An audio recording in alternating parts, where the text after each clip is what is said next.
거에 대해서 양해를 좀 부탁드려야 될 것 같아요. 여기 계신 분들은 또 문제가 안 될 텐데 온라인으로 그 방송을 또 들으시는 분도 계셔서 그러니까 그 우리가 나누는 소리가 그분한테 가기 위해서는 조금 우리가 마이크 같은 게 좀 연결이 돼야 돼서 그리고 사실은 이런 형태의 그 설교가 한 15명, 20명 정도 좋다는 것 같은데 40명 좀 많은 것 같아요. 혼자서 내면서. 근데 이제 한번에 시도해보려고 하는 거에서 조금 양해를 좀 해주시면 좋을 것 같고 한 번 더 부탁을 드리면 좀 앞으로 나와주세요. 이런데 왜냐하면 이게 저희가 마이크를 연결을 좀 해야 돼요. 마이크를 갖다 드리려면 조금 시간이 많이 걸려서 이런데 앞에를 조금 앞에를 좀 이렇게 채워주시고 마이크를 저희가 이렇게 하나씩 갖다 놓으니까 이렇게 해주시고 무선 마이크는 좀 흩어져서 놔두시면 좋을 것 같고 그리고 오늘의 설교 나눈 자료가 있는데 이 자료가 없는 분들은 우리 전체감독방에 우리 이배 부장님이 다시 한번 좀 올려주시고 그리고 혹시 여기에서 오신 분이나 그러신 분들은 이 종이가 뒤에 있으니까 이걸 하나씩 가져오셔서 제가 여기 있는 내용은 다시 얘기를 안 하려고 하니까 제가 얘기하는 건 저건 읽어보셔도 좋을 것 같고요. 지금 마이크를 좀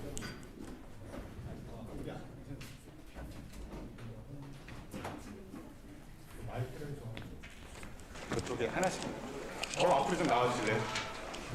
여기도 좀 세워주시고 이 마이크가 멀리 못 가서 가능하면 좀 그래서 우리 안찬영 유사님 그래서 마이크를 여기 하나하나 이렇게 좀 놔주세요. 마이크를 저기다도 하나 놔두고 여기다 하나 넣고 저것도 빼서 좀 놔주시고요. 네. 마이크 더 가까이 들고서 말할 수 있게 들고서 말할 수 있게 무선 마이크는 여기다가 이렇게 이쪽에 드리고 이상한 됐어요.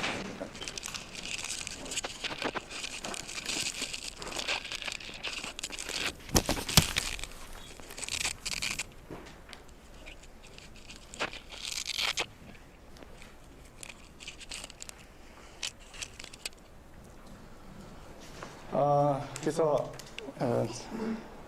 저 시간 너무 길지 않게 시간을 좀 가능하면 40분 넘지 않게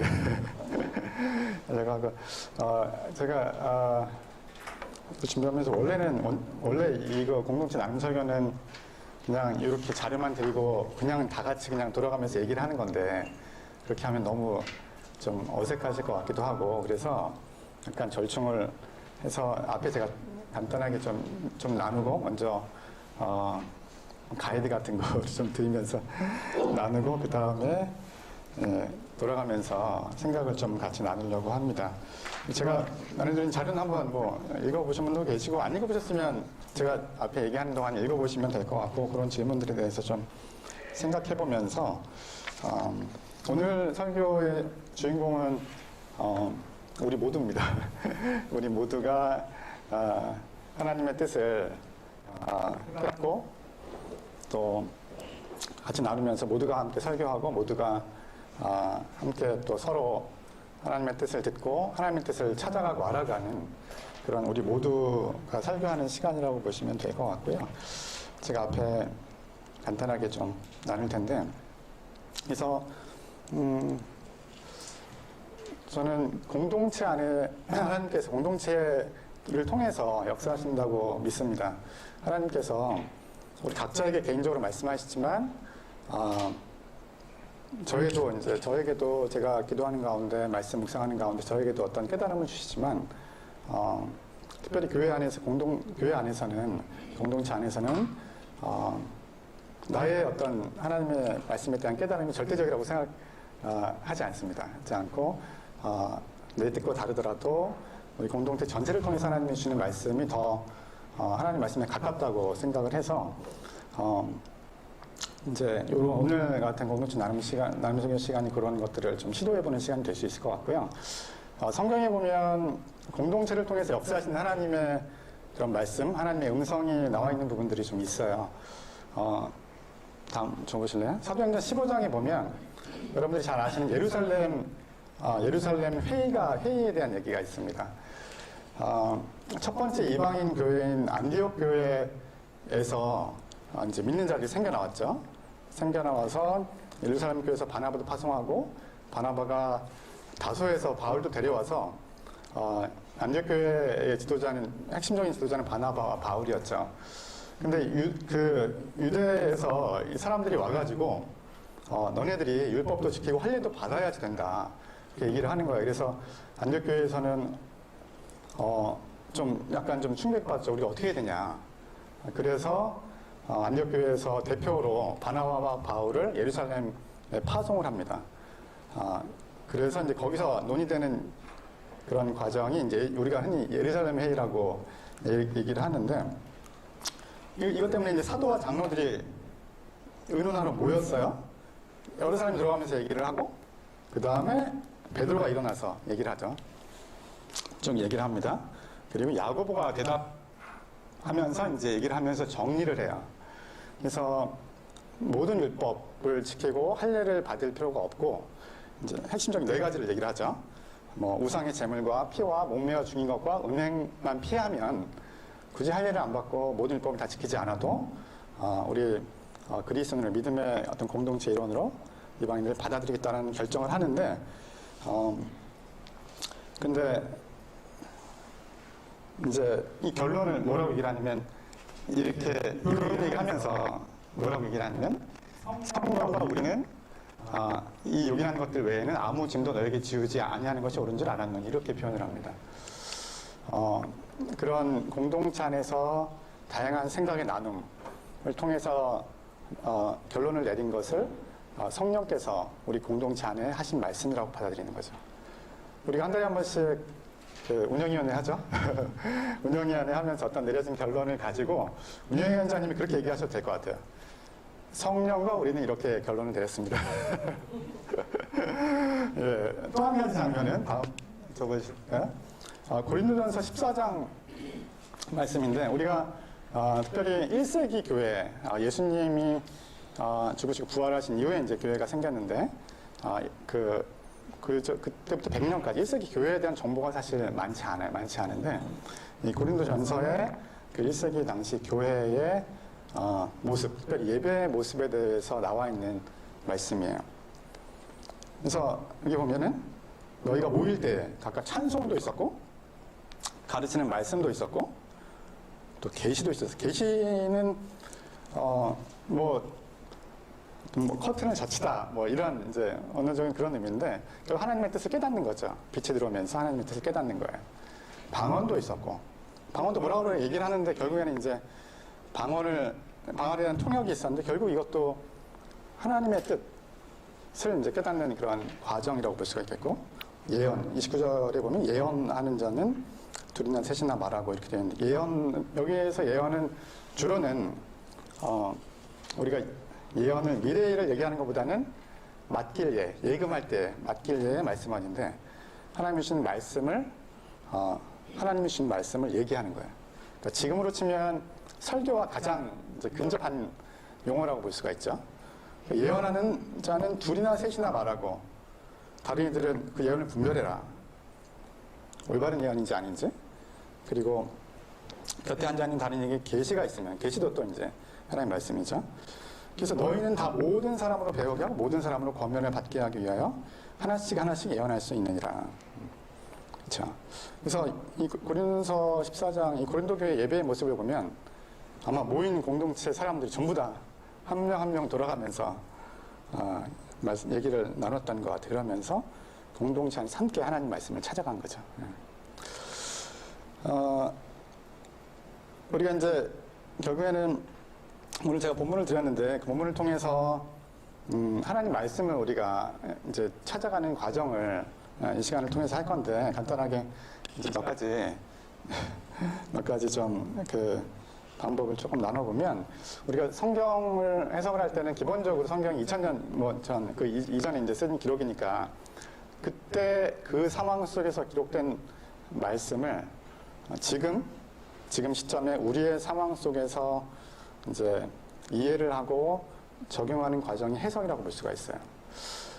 그때 그 상황 속에서 어떠한 의미의 말씀이었는지를 아는 게 1차적으로 우선이고, 그 다음에는 이제 그 의미를 2000년 이후에 지금 우리의 상황 속에서 우리가 어떻게 적용할 것인가는 각자가 우리가 받아들이면서 해석을 하면 돼요.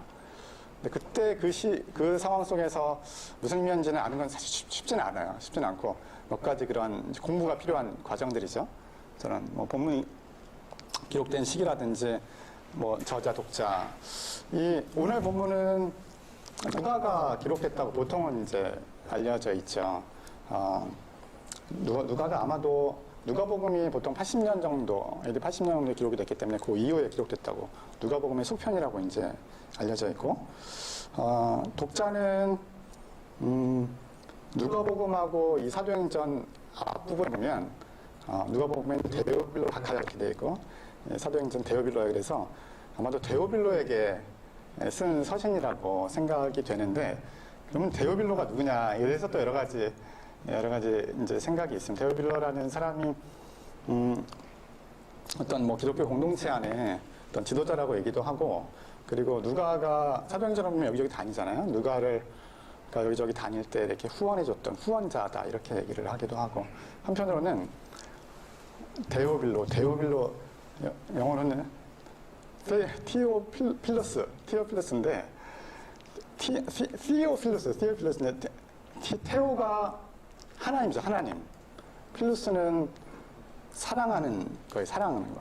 필라소피가 그 지혜에 대한 사랑이 필라소피잖아요. 그래서 데오빌로를 어떤 특정 한 명의 인물이라기보다는 하나님을 사랑하는 사람들, 하나님의 친구들이라는 그렇게 이제 보기도 합니다. 그래서 적어도 누가복음도 그렇고 이제 사도행전도 그렇고 헬라어로 쓰여져 있기 때문에 헬라어 문화권에 있는 사람들, 헬라어 문화권에 있는 주로는 교회에 속한 사람들이라고 보통은 생각을 하고, 뭐 이제 우리가 본문 볼 때 보통은 뭐 장르도 봐야 되겠죠. 뭐 시를 뭐 역사로 해석하고 이렇게 그러면 안 되겠죠.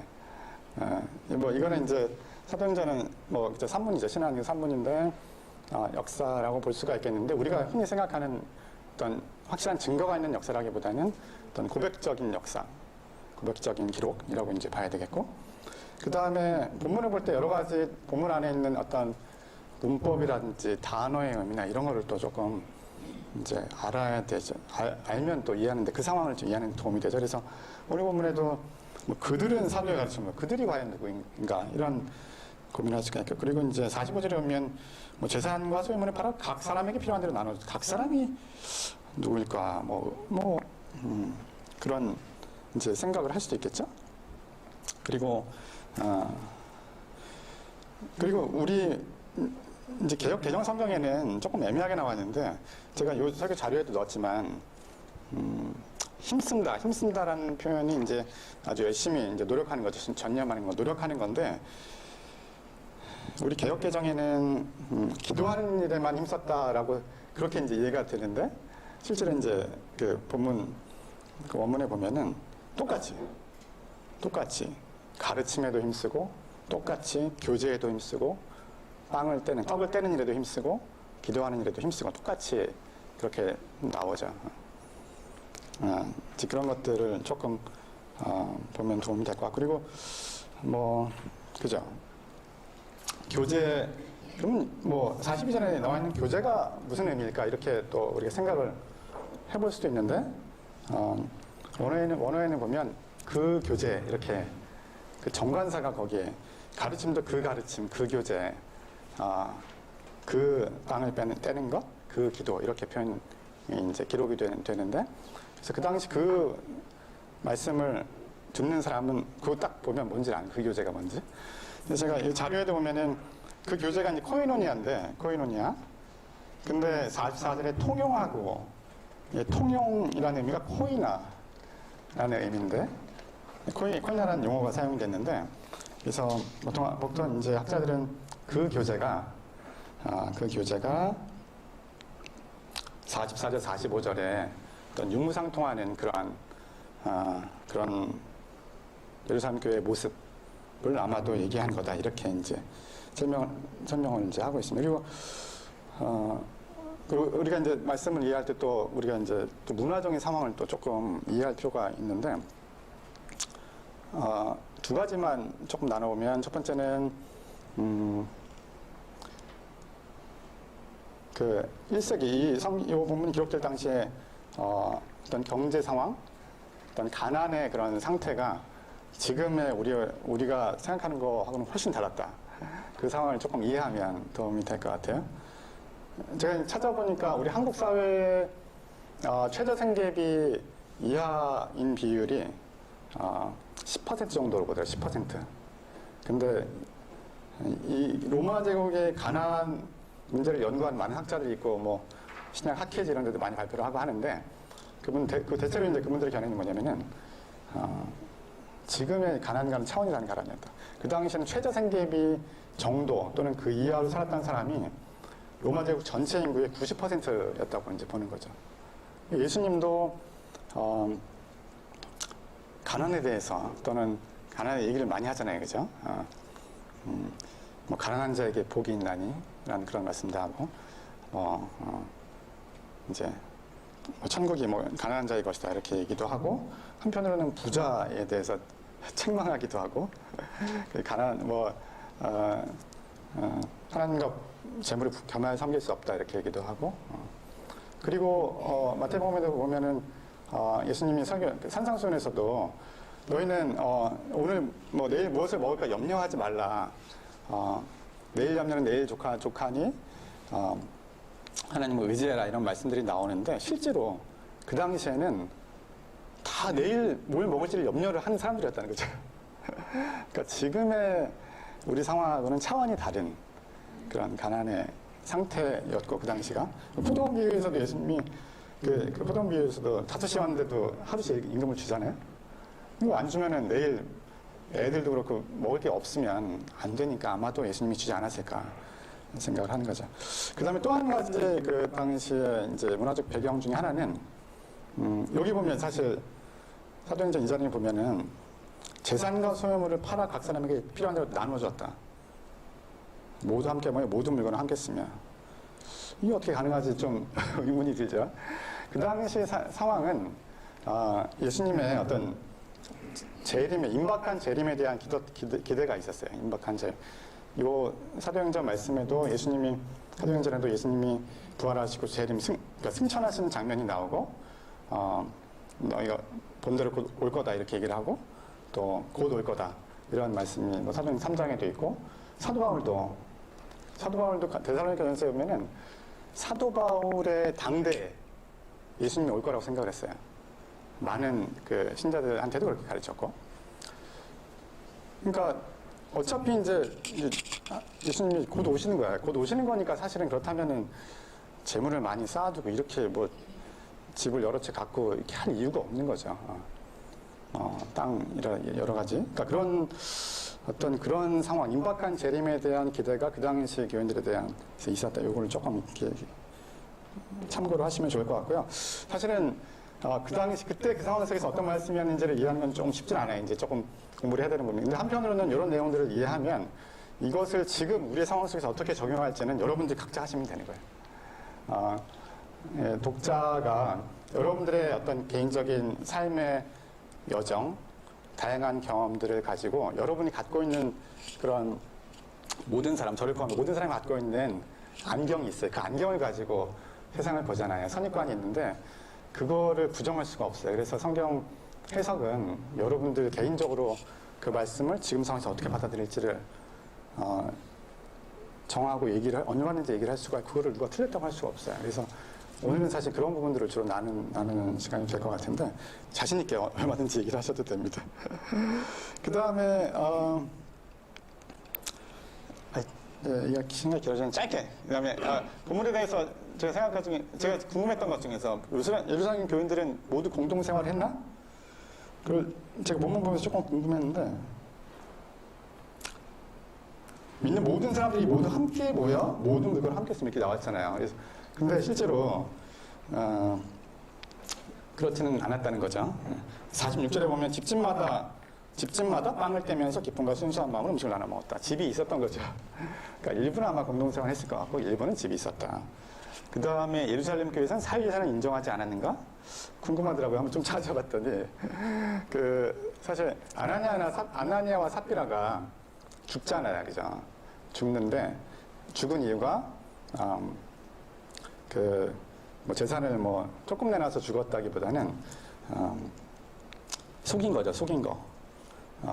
재산을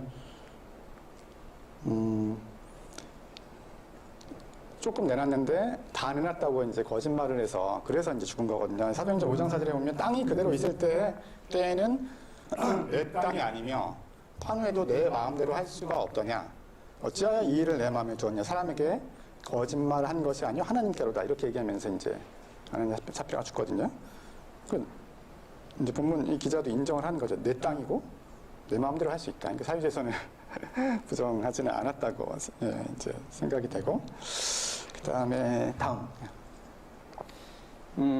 제가 오늘 본문 안에 있는 자료를 좀 찾다가 되게 은혜 받은 논문이 2개가 있는데 간단하게 소개를 해요. 하나는 제목이 환영받지 못하는 시대의 급진적인 환대와 식탁교제, 교회가 된다는 것이 무슨 의미인가에 대해서 미국에 있는 목회자가 이제 쓴 건데 우리나라 그렇지만 미국도 되게 이제 아주 자본주의 극단을 달리고 있고 빈부격차 심화되고 노숙인들도 많아지고 그 다음에 경쟁적인 사회잖아요. 우리나라도 별 다르지 않다고 생각이 되는데 이런 상황 속에서 이제 교회가 어떤 역할을 할 수 있을까에 대해서 이제 쓴 글인데 실제로 이 사도행전에 이 배경이 되는 이 뭐 유대가 당시 로마 제국의 식민지였잖아요, 그죠? 식민지였고 그리스도인들은 식민지에 사는 이제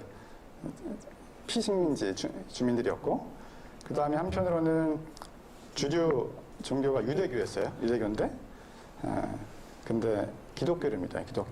기독교를 믿는다는 거는 하나님이 아닌 다른 신을 인정하지 않는 거고 로마 사회에서 황제 숭배도 있었고 그들을 신으로 섬겨야 됐던 그런 걸 거부하면서 살아가는 사람들이에요. 그러니까 아까 얘기한 가난의 문제는 기본적으로 이제 베이스가 있는 거고 우리 이제 일제시대를 생각해 보면 일제 지배를 받고 있는데 한국인으로 살아가는 거고 한편으로는 한국에 유교가 이제 평교에 있는데 거기서 그리스도인이 됐어.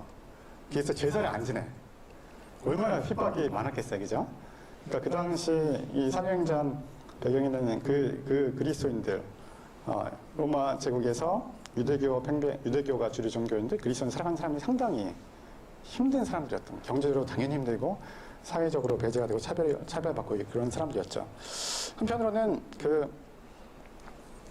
예루살렘 교회 안에 히브리 유대인이 있었고 히브리 유대인은 그냥 그 땅에서 계속 살아왔던 사람들. 그 다음에 헬라파 유대인들이 있어요. 헬라파 유대인들은 뭐냐면은 디아스포라 유대인들. 뭐 바벨론 포로 이후에 뭐 거기 살았던 사람들도 있고 또 여러 가지로 핍박을 받고 그래서 여러 가지로 흩어졌던 사람들이 또 다시 돌아온 사람들이 있는 거죠. 그래서 그 사람들은 주로는 그리스어를 썼고 뭐 이게 아람어를 좀 쓸 수 있는 사람도 있었겠지만 그래서 그런 사람들이 예루살렘 교회 안에 있었는데 생각해 보면 지금 우리 사회에서 조선족이라고 보면 될 것 같아요. 여러 가지 이유로 흩어졌다가 다시 왔어. 한편으로는 많지는 않지만 고려인, 한국말을 잘 못해.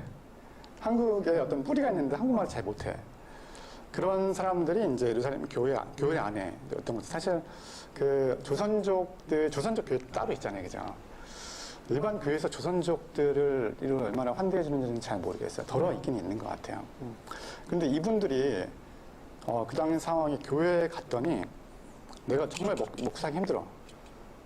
내일 먹을 음식을 걱정해야 되는 상황인데 사회에서는 다 막 차별하고 무시하고 배제하는데 교회에서 너무 환대를 해주는 거야. 환대를 해주고 내가 먹을 게 없는데 교회 사람들이 집을 팔고 땅을 팔아가지고 돈을 줘서 내 먹을 거리를 제공을 해주는 거야.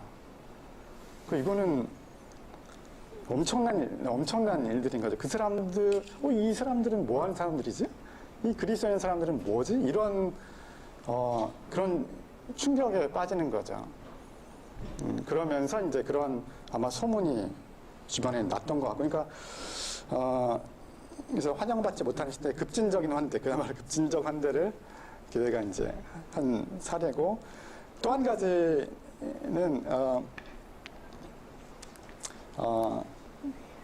뭐 식탁에서의 나눔, 성찬주일에서의 설교라는 그런 제목의 이제 그런 자료에 보면 어떤 뭐 크레독이라는 목사님이 어떤 시골 교회로 이제 부목사로 가신 것 같아요. 그런 부교육자로 부임을 했는데 그 교회에서 뭐 세례식 하면서 좀 이벤트가 있었어요. 이벤트인데 해가 뉘엿뉘엿치는 무렵에 그 시골교회인데 여름에 이제 호수가 있어서 해 질 무렵에 거기서 모여가지고 세례식을 베풀었어요. 세례식을 베풀고 그 다음에 옆에 모닥불 피워놓고 이제 그 주변에 사람들이 모였는데 그 공동체에 이제 사회를 보는 분이 그 공동체에 처음 나온 사람들 몇 명을 소개를 하는 거예요. 뭐 이분은 이름이 뭐고 어디 살고 또 무슨 일을 합니다. 이렇게 소개를 한 다음에 그 공동체가 이제 새로 오신 분 주변에 삥 둘러서 서 있는 거예요. 뭐 그렇게 크진 않았던 것 같아요. 서서 한 명 한 명 이제 기존의 교회 멤버들이 자기들 소개하면서 얘기를 하는 거예요. 안녕하세요. 저는 예를 들면 배상태 집사입니다. 여러분들 아이한테 뭔가 좀 도움이 필요하면 저한테 연락 주세요. 또 다른 분이 얘기를 하는 저는 주재영입니다. 저희 장작 잘 패거든요. 여러분 집에 장작 팰 일 있으면 저한테 연락을 주세요. 또 다른 분이 저는 김태환 목사입니다. 예. 여러분 시내 갈 일 있으면 시내에 나갈 일 있으면 저한테 연락 주시면 제가 이렇게 모셔다 드릴게요. 들어가면서 한마디씩 얘기를 하는 거예요. 그리고 이제 같이 끝나고서 같이 이제 식사를 하고 이제 모임이 끝났는데 이분은 이 크레독이라는 목회자는 거기에 와서 약간 그런 모습을 보면서 충격을 받은 거예요. 이게 뭐지? 이게 뭐지? 이런 충격을 받으면서 이런 게 교회가 아닌가? 이제 이런 생각을 하는 거죠. 정말 이렇게 사랑으로 환대하고 나눠주고 아껴주고 정말 각박한 이 세상에서 경쟁해야 되고 참 남을 이기지 않으면 살아남을 수 없는 이런 사회 속에서 정말 다른 공동체 이런 게 교회가 되지 않을까 이런 고민을 하는 거죠.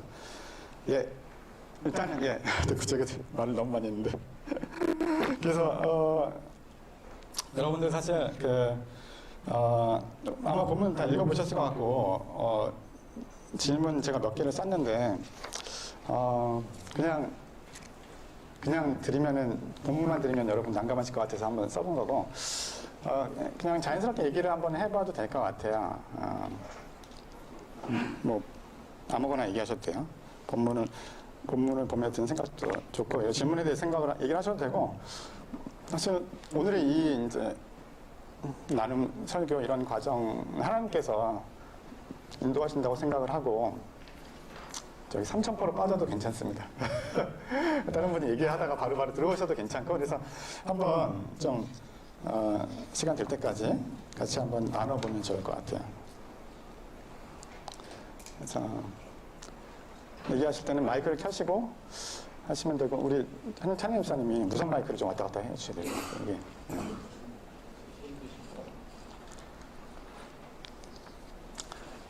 자, 저하고 눈을 마주치시기 바랍니다.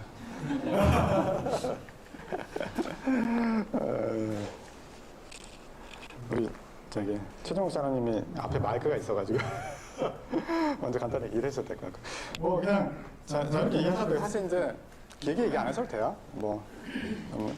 길게 얘기 안 하셔도 되고 오늘 예를 들면 본문 보면서 떠오르는 생각 저는 본문 처음 봤을 때 부담스러웠거든요. 이거 내가 해야 되나 이거? 이거 어떻게 해 이거? 그러니까 아무 생각이나 같이 나누고 하셔도 될 것 같아요. 저는 잠깐 여기요. 이게 들으면서 어쨌든 그 당시의 경제나 지금 경제나 어쨌든 많이 가진 사람이 있고 그게 보면은 또 아까 당시 배경에 설명해 주셨는데 한 90% 정도가 한계가 지금보다 거의 상당히 어려운 그 시대로 생각이 됐습니다. 그래서 역시 그 궁극되는 제가 잠깐 생각해보면 나눔의 원리가 아닌가. 우리 지금 현재 경제보면 배분의 원칙이 지금 이제 결국은 우리 현대 그 경제는 일단 이익을 취득하는 데만 신경을 쓰지 나눔에 대해서는 좀 취약한 것 같은 지금 현대 저희가 살고 있는 부분들인데 결국은 이 나눔이 이게 균등하지가 않으니까 지금 그 당시나 지금이나 지금 교회에서도 이 나눔을 어떻게 하면 공동체가 더 잘 될 수 있을까라는 생각이 들었습니다. 간단히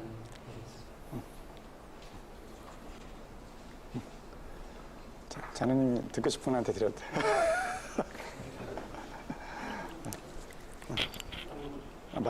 마이크를 마이크와 같이.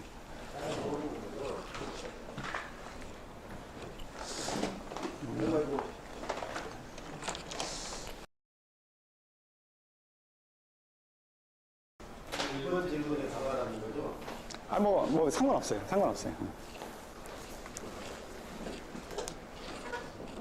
교회에서 이런 말하는 게 괜찮은데 칼 막스가 공산주의 아닌가요? 한마디로 따도 그냥 그 생각이 났습니다. 아니면 또 기사가 써고 감사합니다.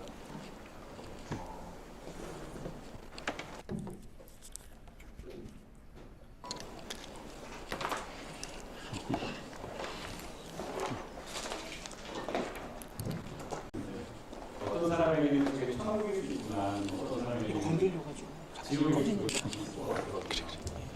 근데 어쨌든 조시의 사도행전이 기록되는 시에는 그게 가능하고 그게 보이는데 그 거기에 참여했던 교인들 대개이 다 천국에서의 삶이라고 느끼면서 그걸 이제 힘든지 아니면 아는 어떤 기록된 바가 이렇게 했고 굉장히 아름다워 뉘앙스로 써냈다 이렇게 읽어집니다. 어떻게 그렇게 가능했을까? 두 가지는 맥락적인 게 분명히 있었을 거고 맥락적인 부분은 우리 대집사님께서 상당히 설명하셨듯이 예수님이 올라가신 것을 봤던 분들이 실제 증언을 사람들이 증언을 했고 실제 거기에는 뭐 예수님이 기적으로 봤던 사람들도 있었고 그리고 얼마 있지 않아도 오실 거라는 생각이 들었으면 그렇게 했을 거라는 생각이 저도 만약에 믿음이 있었다면 아니면 그 얘기를 들었다면 그렇게 했을 것 같다는 생각이 들어요. 또 하나가 저게 지리적으로 많이 떨어졌으면 가능했을까? 분명히 근처에서 같이 살아가기 때문에 생활하는 공동체 형태로 되게 가능하지 않았습니다. 그런 생각이 들고 이런저런 생각이 들고 또 하나가 있는데 그런 속에서 이분들이 분명히 사도들의 모습이나 아니면 그 원더적인 선배 교인들의 모습을 통해서 감동을 하고 결국에 성령님이 계셨기 때문에 사실은 저게 가능했다는 요인들이 있었는데 그 성령님이 공동체 안에서 그냥 돌아다니게 했다기보다는 하나님의 영의 일부를 우리가 닮아가지고 있는 사람들 안에서 역사했기 때문에 개개인의 의지나 아니면 뭐 감정이든지 그게 딱 맞아떨어져서 저런 사람들의 복음 말씀의 그런 행동들을 실제 천국에서처럼 하지 않았을까 그런 생각을 했는데요. 이게 지금 과연 우리가 저대로 사는 게 과연 가능할까? 그런 생각이 자연히 또 들었는데 그러니까 생각을 했을 때는 성령님이 그렇게 역사하시면 가능할 것 같다 이런 생각은 드는데 저는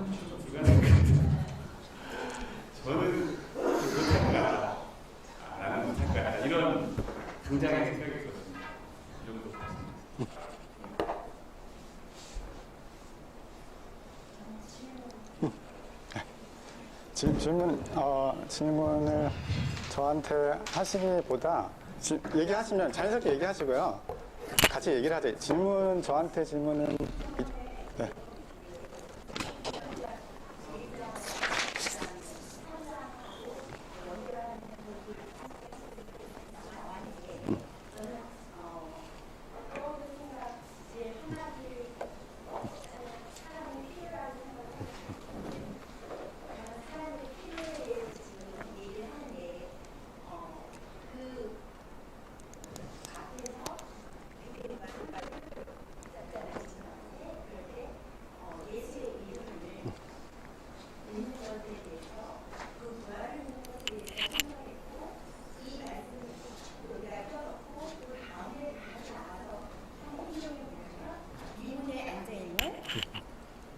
구걸하는 병자한테 내가 줄 것이 아무것도 없다.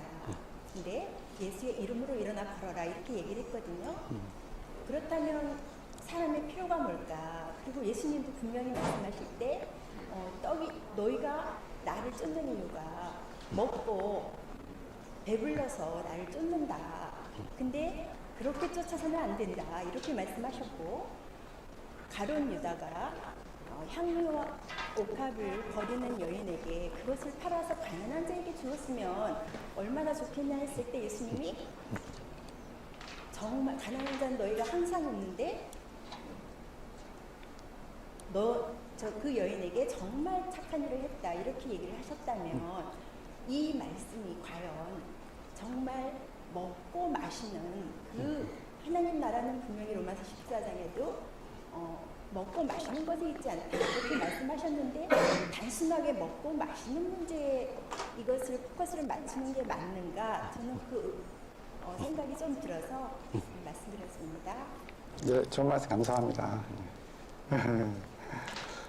그래요. 예. 다양하게 생각 나누셔야 되는데. 자, 저의 눈을 보시죠. 저쪽에 마이크 있는데 저쪽에 우리 최현임 집사님 혹시 저기 아니 뭐 간단하게 거의 제 목표는 모두 한마디 이상씩 하시는 거거든요. 모두. 그러니까 마음의 준비를 하시고 우리 경제학 박사님. 경제학 박사님. 죄송합니다. 행정학 박사님. 그 무선만 저기 방송 들어가는 것도 조금 근처에 놔주실래요? 짧게 두 가지만 말씀드리는데 저는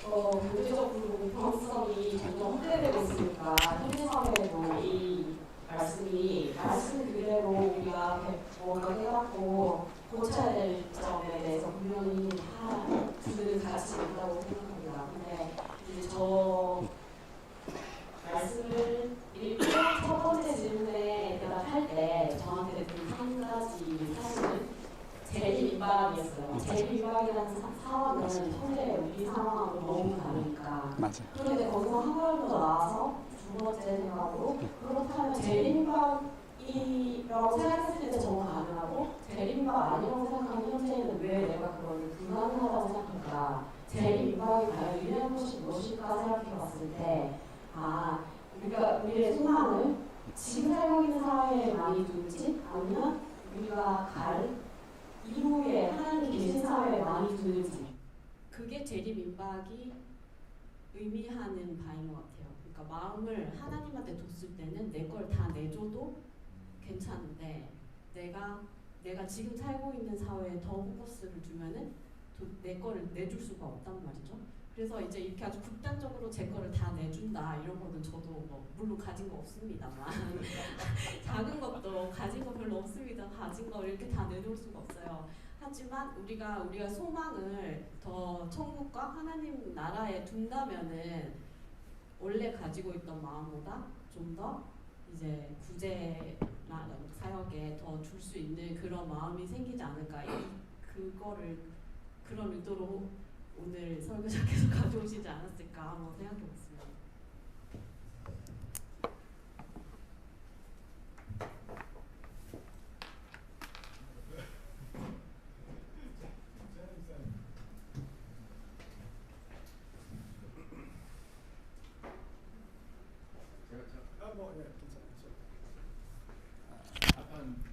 엉뚱한 이렇게 들면서 99년도 12월에 정말로 다민성교회에서 신도들 다 모아놓고서 그 예수님의 재림을 기다렸잖아요. 근데 결국에는 이제 예수님이 오시지 않았는데 그때 당시에 제가 언뜻 기억하기로는 거기에 있는 사람들이 자기의 전 재산을 다 이렇게 헌납해가지고 이제 준비를 했다고 이렇게 들었거든요. 그러니까 그거랑 딱 대비를 했을 때 그러면은 저 때에 있던 그 사람들도 자기의 전 재산을 다 내놓고서 예수님의 그런 재림을 기다리는 그런 종말론적인 신앙을 가지고 있었는데 그러면은 그런 다미 선교회 그때 있었던 그 사람들의 그 믿음도 진짜라는 믿음이라는 저는 이렇게 생각이 들거든요. 진짜였을 거라는 믿음이 생각이 들어요. 그러니까 그때 이제 사회적으로 지탄을 좀 많이 받긴 했는데 그때 당시에 있던 다미 선교회에 있는 그 성도들도 분명히 예수님에 대한 그런 간절한 마음들, 예수 재림에 대한 간절한 마음들, 그걸 가지고서 이제 이렇게 같이 모여가지고 기도도 하고 찬양도 하고 했던 것 같은데 한편으로는 저희들도 그런 거를 좀 배울 점이 있지 않을까 좀 그런 생각을 좀 해보게 됐습니다. 이제 저희들 뭐 생업이라든지 그런 것들을 다 팽개치고 그렇게 하지는 못하지만은 좀 그런 마음들도 좀 필요하지 않을까 그런 생각들이 좀 엉뚱한 생각들을 좀 했습니다.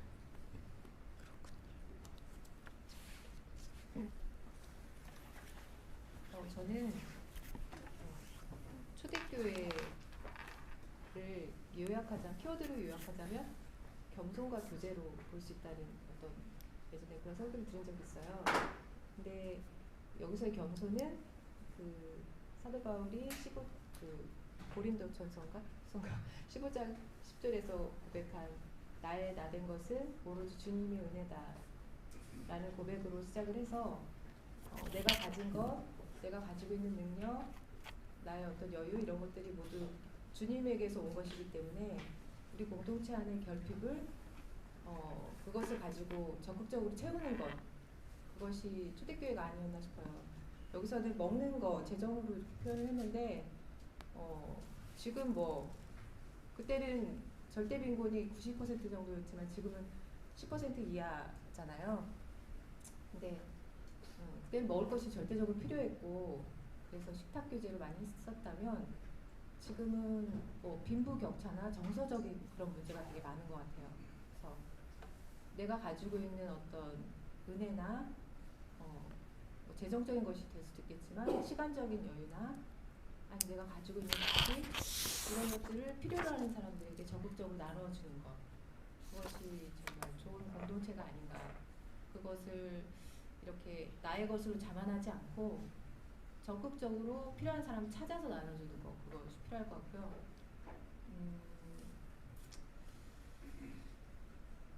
또 한 가지 제가 생각하기에는 좀 까먹었는데 그런 것들이 필요하다는 생각이 들었고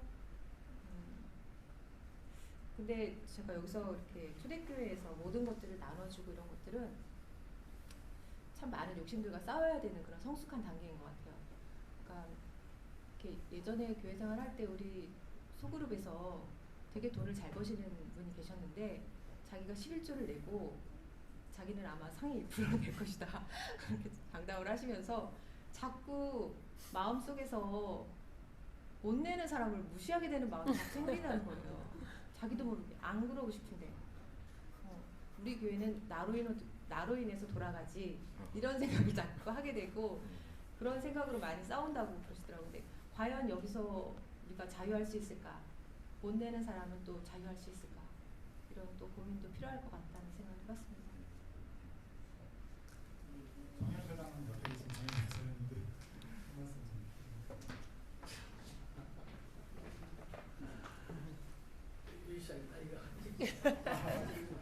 찍지 말고.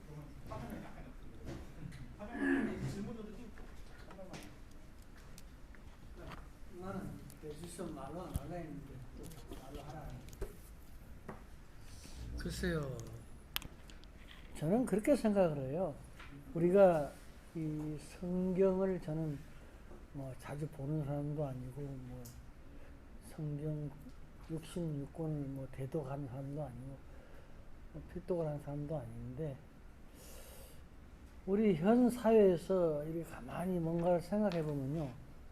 우리가 2000여 년 전에 있었던 그 예수님의 그 행적, 예수님이 우리들한테 바라는 마음, 그러한 것들을 그 2000년 전에 있었던 그 시대적인 배경을 지금의 그런 배경을 지금이 와서도 뭔가를 거기에 자꾸 빗대어 가지고 뭔가를 얘기하는 것 같아요. 그래서 저는 좀 뭐 잘못된 생각일는지 모르지만은 예수님은 나를 대하는 것이 지나가는 거지나 과부나 가난한 사람을 위해서 네가 헌신한 그 한 행위가 나를 우러러보고 나를 따르는 것이다라고 생각을 하셨단 말입니다.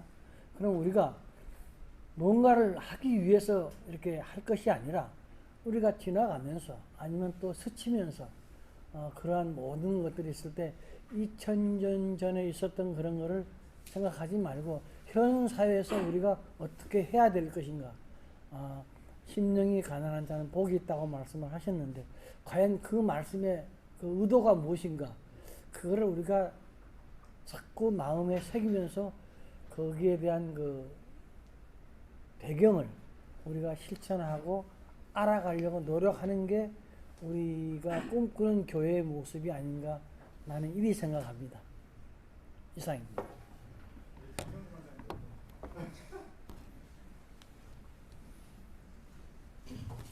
저는 1번 대가족을 생각해봤어요. 저 부담 엄청 됐거든요. 대가족, 우리 조상들이 우리 문화 속에 대가족 제도가 있었고 제가 경험한 거는 우리 사촌들이 저희 집에 와서 직장 구하고 또 결혼까지 하는 발판을 만들어준 그 문화 속에 제가 자라서 뭐 니꺼 내꺼 없고 아버지의 뜻에 따라서 그냥 하나로 한 가족으로 살았던 그 경험을 살려보면 이 말씀이 희망이 있는 거예요. 저는 이거 희망이 있다. 그러면 저는 아침에 교회 오면서 이걸 정리를 해봤어요. 차 안에서. 어떻게 희망이 있냐. 그 땅의 가족이 땅이잖아요. 땅에서 육체를 가지면서도 어버이의 그 뜻에 따라서 가족들이 서로 막 동생 위해서 막 언니나 오빠가 희생해 공부 가르치고 이런 것도 우리 조상들이 있었던 걸 생각한다면 이게 가능했고 그렇게 살아왔는 조상이 있었는데 2번 예루살렘 교회에서 배울 점이 있었더라고요. 그리고 부흥한 이유가 분명히 있어.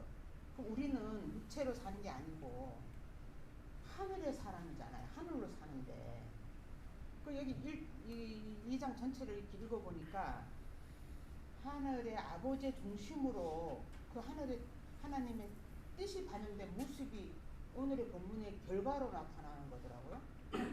그러면 이분들은 누굴 배웠냐면 그 사도들이 그리고 그 성령의 역사가 있었어요. 그 불이 혀같이 바람이 막 갈라지면서 혀같이 각자 한 사람 한 사람이 다 임한 거예요. 성령이.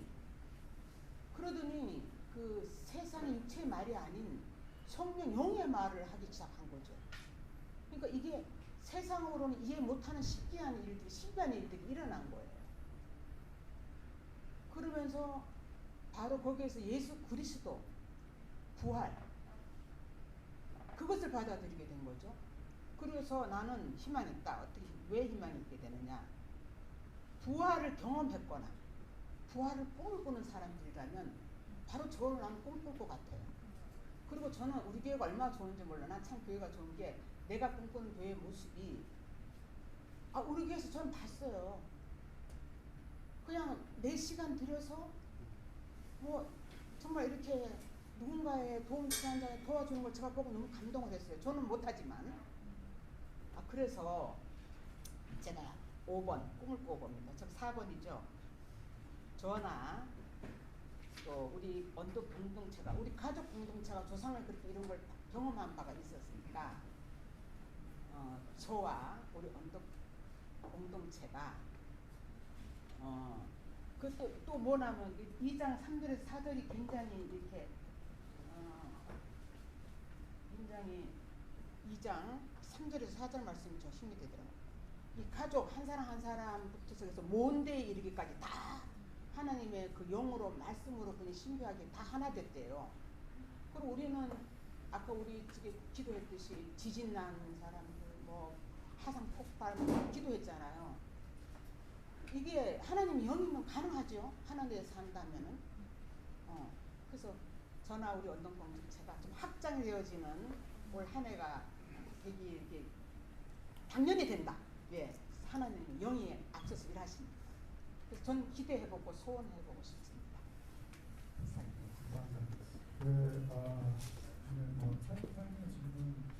시간 조금 할애해서 조금만 더 해보면 좋을 것 같은데 우리 그 교회학교 아이들, 교회학교 학생들 얘기를 조금 들어보면 좋을 것 같은데 우리 친구들 잠깐 와볼까? 이쪽으로. 저 현석이 저기 일로 잠깐 나와보세요. 그래서 질문은 잠깐만 나와보세요. 간단하게 어떤 교회가 좋은 교회일까? 질문은 자 일로 나오세요. 일로. 자, 우리 현석이는 자 은석이도 다 일로 나오고 인준이 자 어떤 교회가 좋은 교회일까요? 어떤 교회가 좋은 교회? 예를 들면 재밌는 교회, 맛있는 거 많은 교회 여러 가지. 어떤 교회? 평안하고 행복한 교회. 평안하고 행복한 교회. 예, 감사합니다. 우리 은석이는 어떤 교회가 좋은 교회일까요? 행복한 교회. 행복한 교회. 한 사람 한 사람 행복한 교회. 예. 자, 인준이. 자, 일로. 자, 인준이. 그래요. 거기 얘기해 주세요. 어떤 교회가 좋은 교회인 것 같아?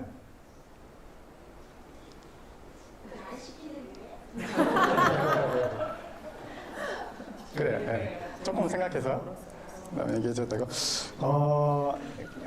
그래요. 그리고 한두 분 정도만 얘기 듣고 이제 마무리를 할게요. 오늘 우리 유시원 자매님 가족 나오셨는데 유시원 자매님도 괜찮고 아니면은 어머님이나 아버님도 괜찮고 한 분이 간단하게 조금 얘기해 주셔도 괜찮을 것 같아요. 그 마이크, 무선 마이크를 조금 저쪽에 좀 그쪽에도 하나 있죠, 무선 마이크.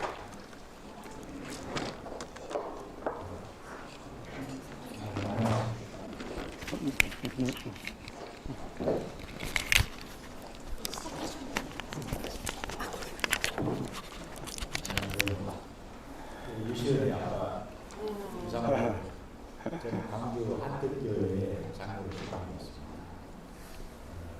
그리고 우리 집사님 설교 말씀을 듣고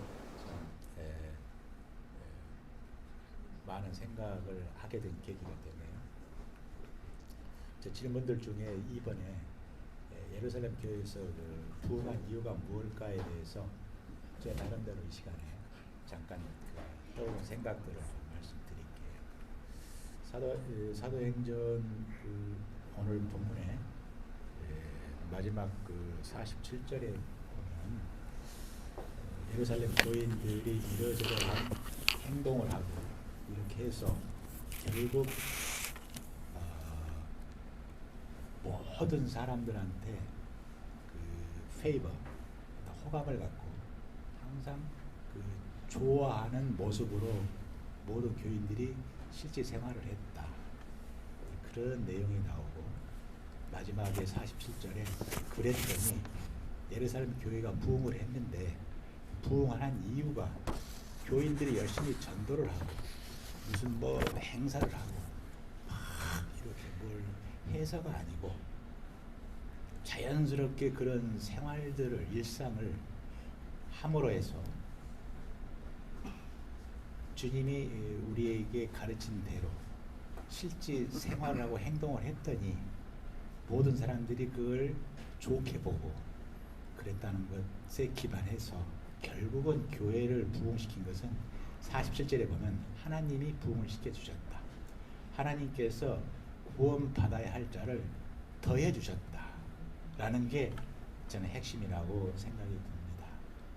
그래서 결국 교회가 부흥하고 또는 이 사회가 하나님 나라가 확장되어 가는 것은 결국 우리 먼저 하나님을 알고 하나님을 말씀을 이행을 하면서 실제 일상에서 살아가는 우리 크리스찬들의 실제 모습을 보고서 교회가 부흥이 될 수 있는 바탕이 되는 것이지 어떤 그 이벤트나 행사나 요란하게 해서 한다는 것은 한계가 있고 그 본질은 아니라고 생각이 들었습니다. 따라서 그 고린도전서 그것과 관련해서 오늘 또 하나 더 생각이 더 드는 것은 고린도전서 13장에 보면은 사랑장이라고 유명한 그 장이 있지 않습니까? 거기에 나오는 것들을 보면 사랑 이렇게 나오는데 거기에 그 사랑의 그 원어를 보면 러브도 아니고 어떤 것도 아니에요. 체러티예요. 결국 체러티, 자비. 나에게 무언가를 필요한 것을 아낌없이 그냥 주는 것.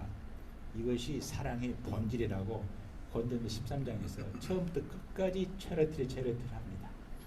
그래서 우리들이 교회가 성장하고 더구나 우리 한국 교회를 한번 빗대어서 봤을 때 얼마나 우리들이 욕을 많이 먹고 있는가 그런 걸 생각해 봤을 때 근본적으로 우리 자신들이 제대로 하나님 말씀대로 하나님 나라 확장을 위해서 살아간다 하면 교회 부흥은 하나님께서 해 주실 것이다. 그런 생각이 미치게 되더라고요. 이상입니다. 감사합니다. 좀 중요한 말씀 해주셨는데 저도 사실 말씀 묵상하면서 그런 생각을 좀 했는데 예루살렘 교회 교인들이 땅을 팔고 집을 팔아서 그 돈을 모아서 교회 밖에 교인들을 별로 구제하지 않았어요. 그런 내용들 없어요. 이게. 실제로. 예.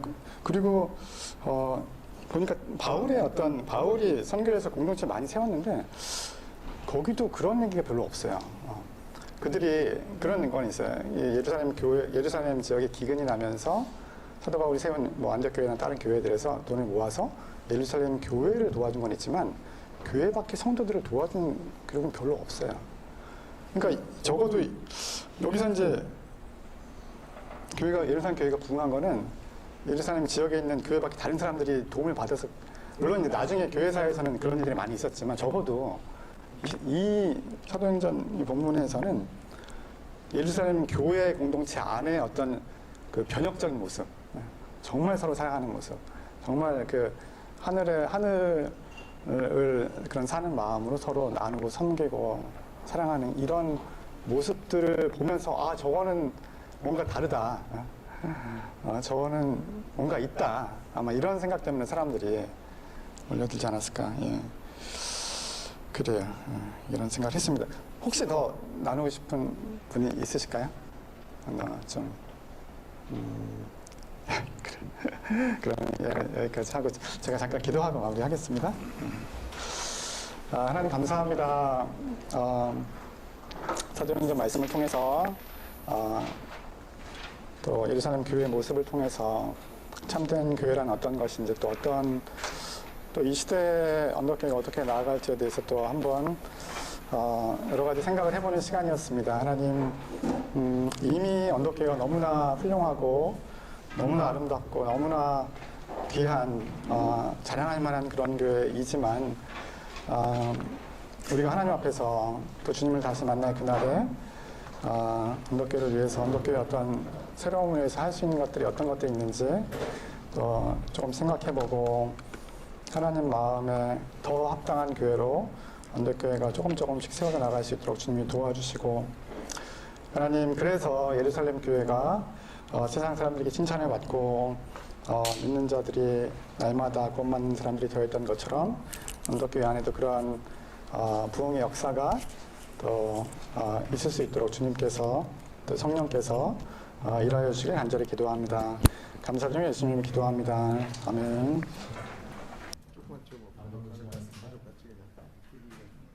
예배 후에 2024년도 사무총회가 있습니다. 많은 참여 부탁드리고요. 그리고 저희 원래 그 월 둘째 주가 구역 모임인데 그 구역 모임은 안 하고 오늘 사무총회 하면서 같이 점심 식사하도록 하겠습니다. 그 임직자 교육이 있습니다. 임직자 교육은 오늘 8시에는 신임 집사 교육이고요. 그리고 17일 다음 주 주일에 오후 8시에는 신임 권사 교육이 있고 수요일인가요? 수요일. 죄송합니다. 수요일입니다. 17일 수요일에 수요일 오후 8시에 신임 권사님 교육이 있고 그 다음 주 주일 오후에 신임 장로님 8시에 교육이 있습니다. 그 명단은 저기 보실 바 같고요. 그 다음 주 21일에 공동체 성경읽기 공부는 마태복음 10장입니다. 7 이상이신 것 같습니다. 23년도 연마정산이 필요하신 분은 배상비 집사님께 얘기하시면은 기부 확인서를 띄워주시거나 필요하신 분은 말씀해 주시고요. 다음 주 주일 셋째 주는 북클럽을 하는데 그리스도교 신앙을 말하다 마커스 보고를 이어서 하도록 하겠습니다. 인도로 오세빈 집사님이 해주시겠습니다. 니에미아 교회 협의회에서 청소년 캠프가 있습니다. 1월 18일부터 20일까지 있는데 도보교육연수원 충남에 있는 도보교육연수원에서 열립니다. 상정 오은성 학생이고 인도로 김태현 목사님이 해주겠습니다. 건강한 작은 교회 연합회 총회가 오늘 오후 8시에 있습니다. 부탁드리고요. 제2회 건강한 작은 교회 아카데미가 2월 1일부터 2월 29일 이 주간에 있는데 매주 목요일 저녁 8시에서 10시 그 사이에 온라인 중으로 열릴 예정입니다. 언덕 공동체 나눔기금은 권산환 집사님, 복지부장님이신 권산환 집사님에게 신청하시면 되고요. 그리고 언덕 청년기금은 김태형 목사님에게 신청하시면 됩니다. 그리고 한금수 원사님, 홍현수 원사님, 박종실 성도님, 박규철 성도님, 오세환 성도님, 최기석 장로님의 건강을 위해서 기도해 주시기 바랍니다.